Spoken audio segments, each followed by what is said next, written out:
Faisal Qarani di Yaman, di negaranya Yaman, nggak dianggap manusia, dianggap orang dipandang sebelah mata,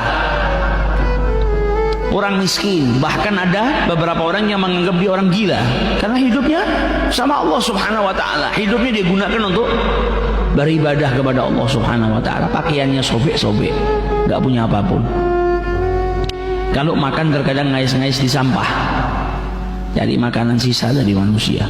Bahkan kalau makan terkadang ada anjing datang ke sebelahnya.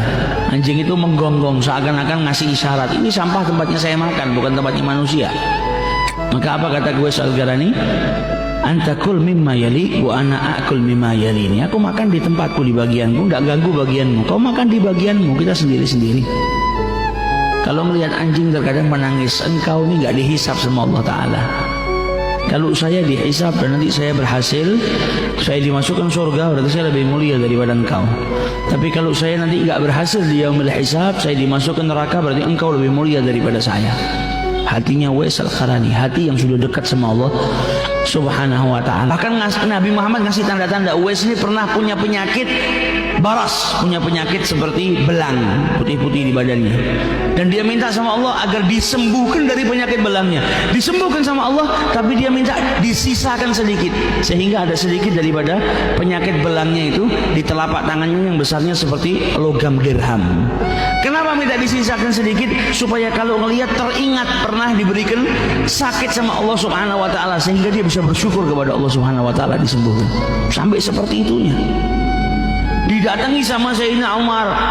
Sayyidina Umar minta doa, sampai Uwais Al-Qarani berkata, apa engkau Amirul Mukminin minta doa sama saya? Enggak pantas.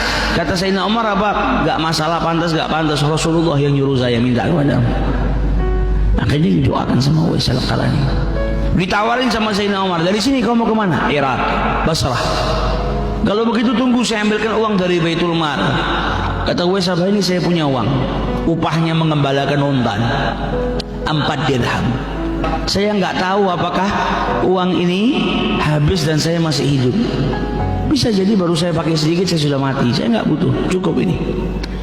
Kalau begitu saya ambilkan pakaian yang bagus. Kata Sayyidina Umar, pakaiannya sudah compang-camping, sudah jelek. Oh ini masih bagus, masih bisa dipakai. Saya nggak tahu apakah saya masih hidup ketika pakaian ini sudah sobek-sobek dan sudah tidak layak dipakai.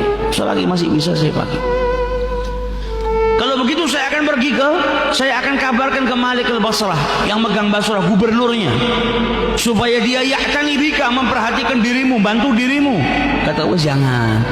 Saya lebih suka seperti orang yang nggak dipedulikan, orang biasa, rakyat biasa, nggak ada yang kenal. Saya lebih suka. Ini hatinya orang yang sudah dekat sama Allah, orang yang bakti sama orang tuanya, sudah nggak ada lagi penyakit hati.